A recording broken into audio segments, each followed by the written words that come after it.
Are you sure about this? Elijah asked, his voice shaky. Cindy nodded. It'll be fine. We'll just try it once.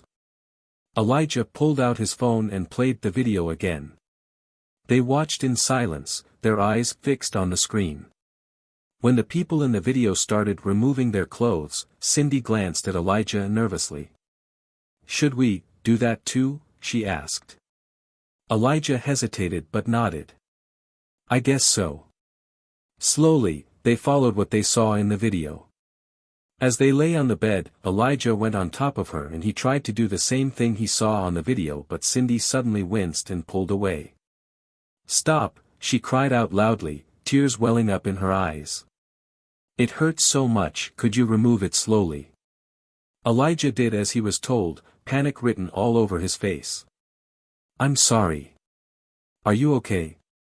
Hello, family, welcome to Timeless Tales. If this is your first time watching, please consider subscribing to reach out to more people who enjoy this type of stories, and if you are a returning subscriber, I really appreciate you. Your support means a lot to our community as we grow. Sit back as we dive into the full story. Elijah sat at the large dining table, his eyes gleaming with excitement.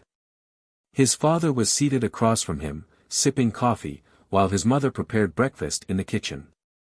Elijah cleared his throat, trying to sound casual.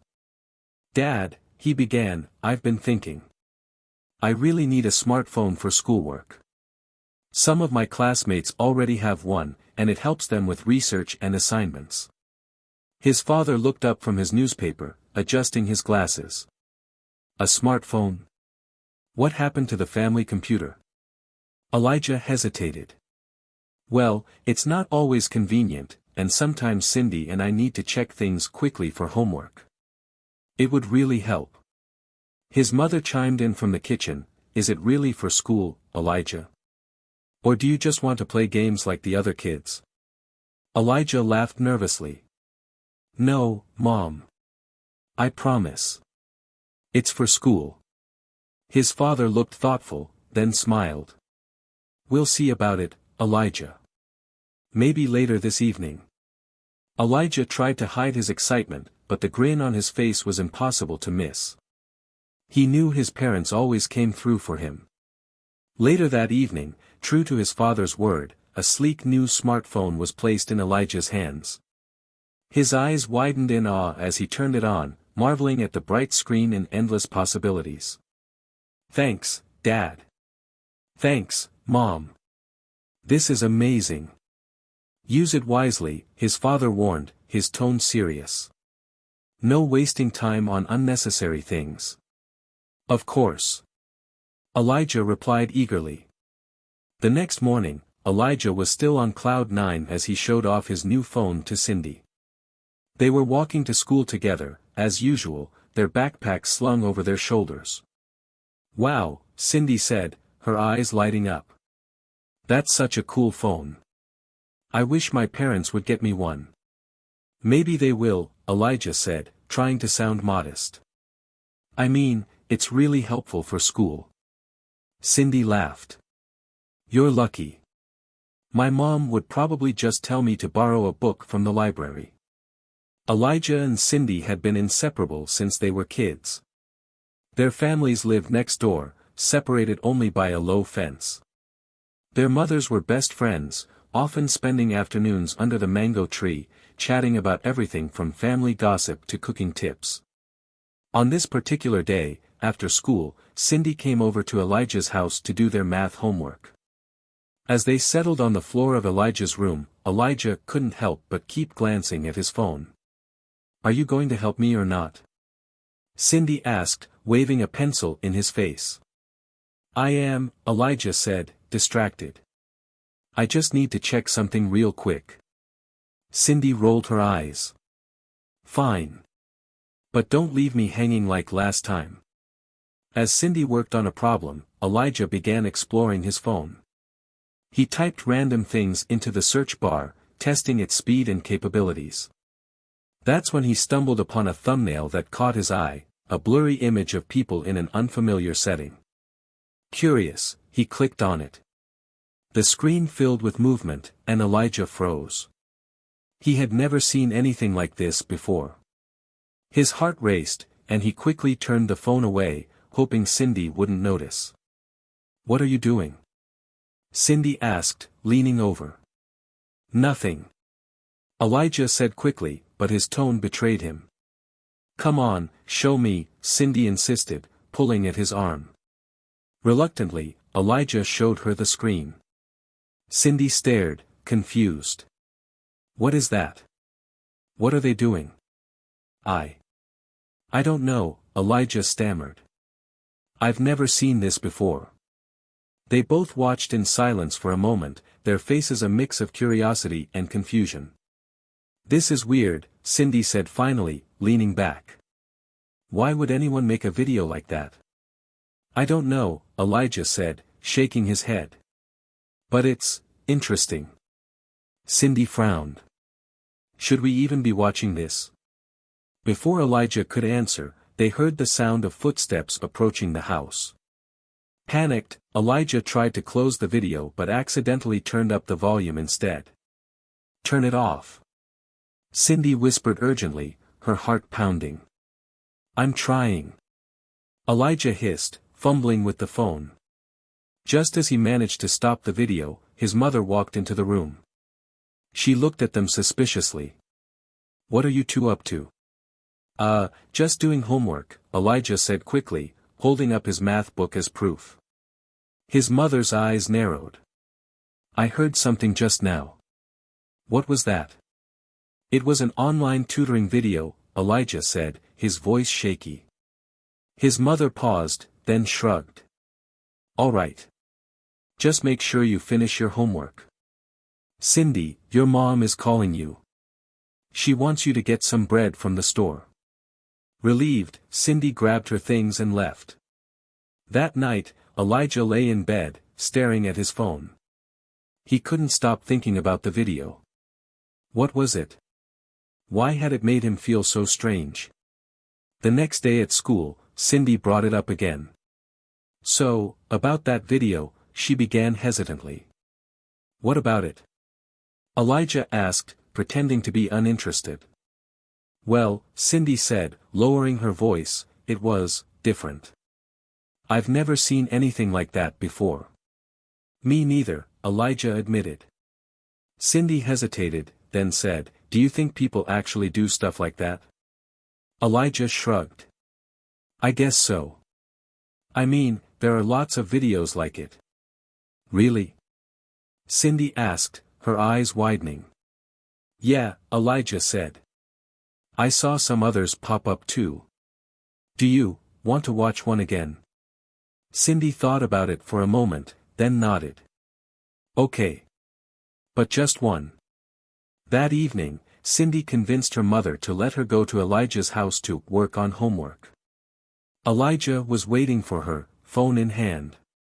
They locked the door to his room and sat on the bed, their hearts racing.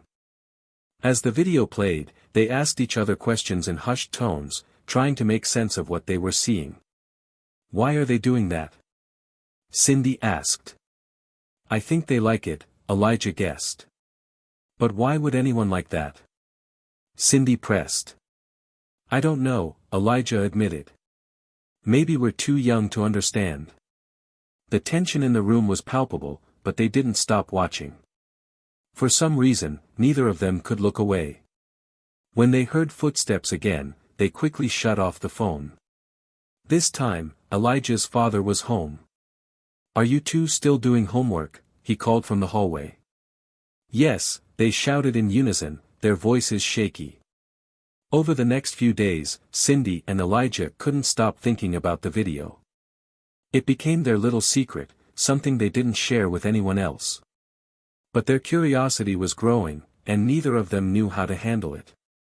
Little did they know, their innocent exploration was about to lead them down a path they weren't ready for. The week dragged on slowly for Elijah and Cindy, and neither of them could focus on school. During lessons, their thoughts kept drifting back to the video they had seen. It wasn't just the video itself but the feelings it stirred in them, feelings they didn't understand. During a break between classes, Cindy leaned over to Elijah. They sat together at the far end of the schoolyard, away from prying ears. Elijah, Cindy whispered, her voice hesitant, do you think about it too? Elijah looked around nervously. About what? He asked, though he already knew what she meant. You know, Cindy said, glancing away. The video. Elijah hesitated before answering. Sometimes, he admitted, keeping his voice low. Why? Cindy fiddled with the hem of her school uniform. It's just. I can't stop wondering. How do those people feel? Why do they look like they enjoy it? Elijah shrugged. I don't know. Maybe it's something grown-ups like. Cindy bit her lip, thinking. Do you think, maybe we should try it? Just to understand. Elijah's eyes widened. What? No way. Why not? Cindy asked, her tone soft but insistent. It's not like we'll get caught. We'll just try it once, and then we'll know. Elijah shifted uncomfortably. I don't think it's a good idea, Cindy. What if something goes wrong? Nothing will go wrong, Cindy said, her voice steady. We'll be careful. And it'll be our secret, just like watching the video. Elijah sighed, torn between curiosity and fear. After a long pause, he finally said, okay, but only once. And only if we're sure no one will find out. Cindy nodded quickly, her face a mix of relief and excitement. We'll do it on Sunday, she suggested. Our parents will be at church. We can pretend to be sick and stay home. Elijah nodded reluctantly. Fine. But promise me you won't tell anyone. Of course not, Cindy said, smiling. It's our secret. Sunday morning arrived, and Elijah woke up with a knot in his stomach. He could hear his parents getting ready for church, their voices carrying through the house. Elijah, his mother called from the kitchen. Hurry up and get dressed. Elijah shuffled into the living room, holding his stomach. Mom, I don't feel so good, he said, trying to look as pitiful as possible. His mother frowned and placed a hand on his forehead. You don't have a fever, she said, her voice suspicious. It's my stomach, Elijah said, clutching his side. It hurts a lot. His father appeared in the doorway, adjusting his tie. You've been fine all week, he said, raising an eyebrow. Maybe he ate something bad, Elijah's mother suggested. She sighed. All right, stay home and rest. But if you're still feeling sick later, we're going to the doctor. Elijah nodded quickly. Okay. Thanks, Mom. Meanwhile, Cindy was pulling the same act at her house. She sat on the couch, her face pale and her hand on her stomach. I don't think I can go to church today, she told her mother weakly. Her mother frowned. You've been fine all morning. Are you sure you're not just trying to skip? No, Mom, Cindy said, shaking her head. I feel awful. Her father, already dressed and ready to leave, glanced at his watch. Fine, he said, sighing. But stay home and rest. Don't get up to any nonsense. I won't, Cindy promised. As soon as her parents left, Cindy ran next door to Elijah's house. She knocked softly on the door, and Elijah let her in. They're gone, Cindy said, her voice breathless with excitement.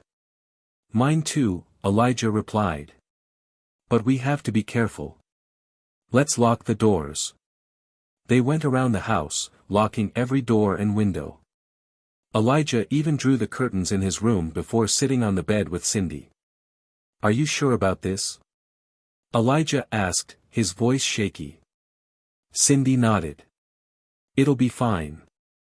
We'll just try it once. Elijah pulled out his phone and played the video again. They watched in silence, their eyes fixed on the screen.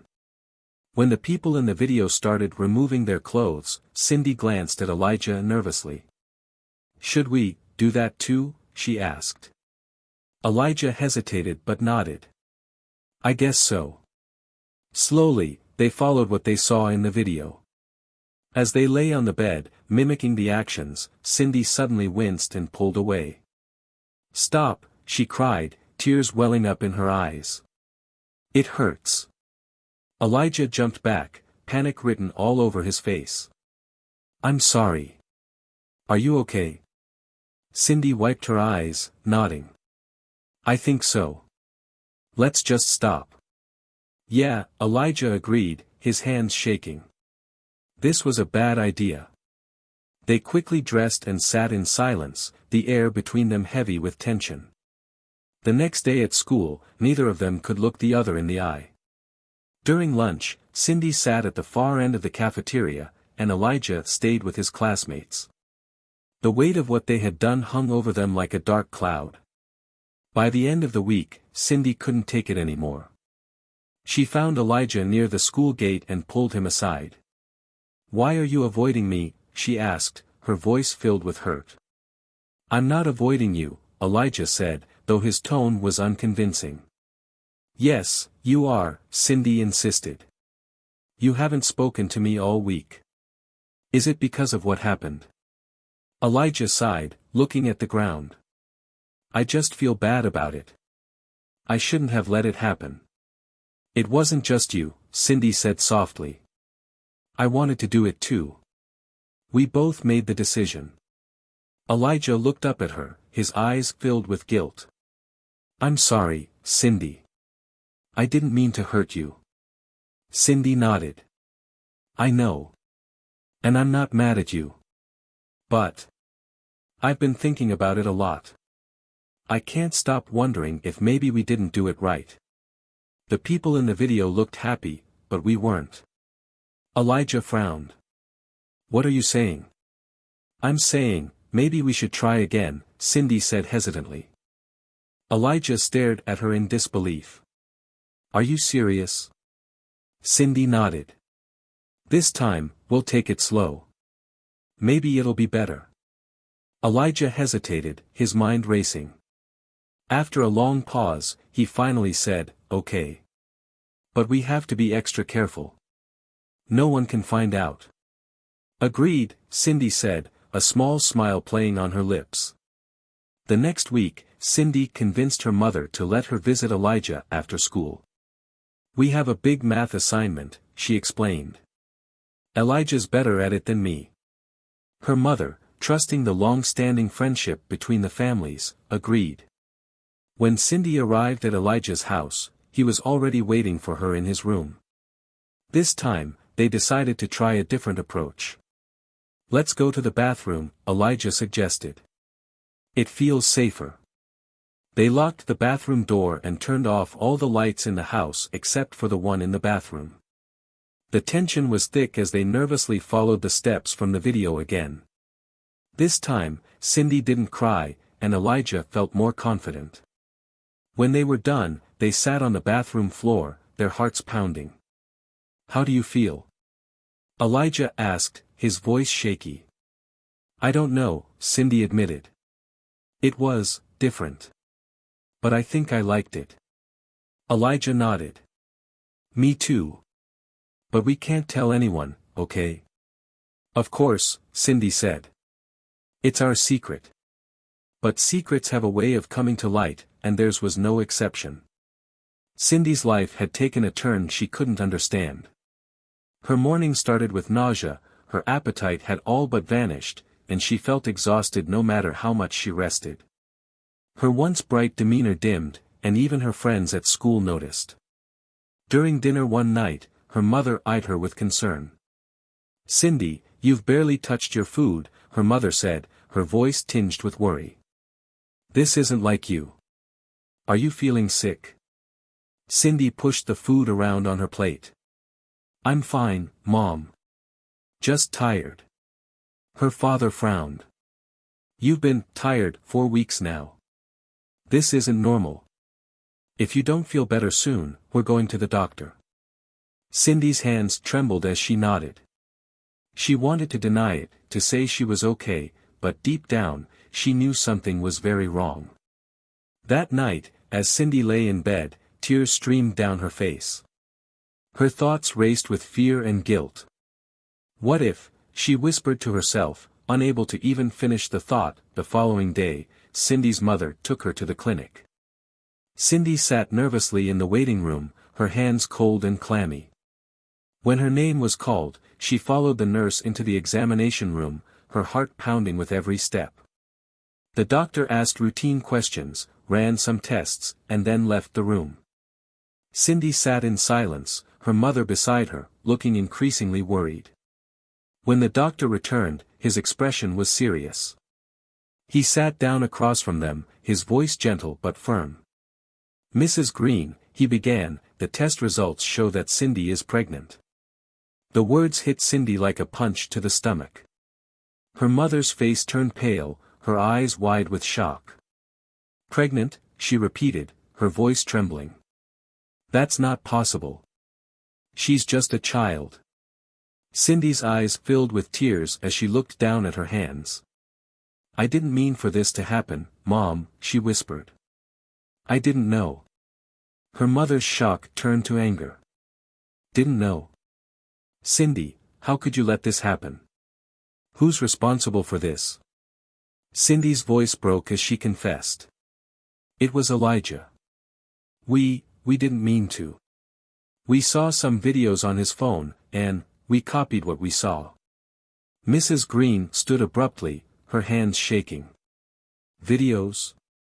Oh, Cindy. How could you do something so reckless?"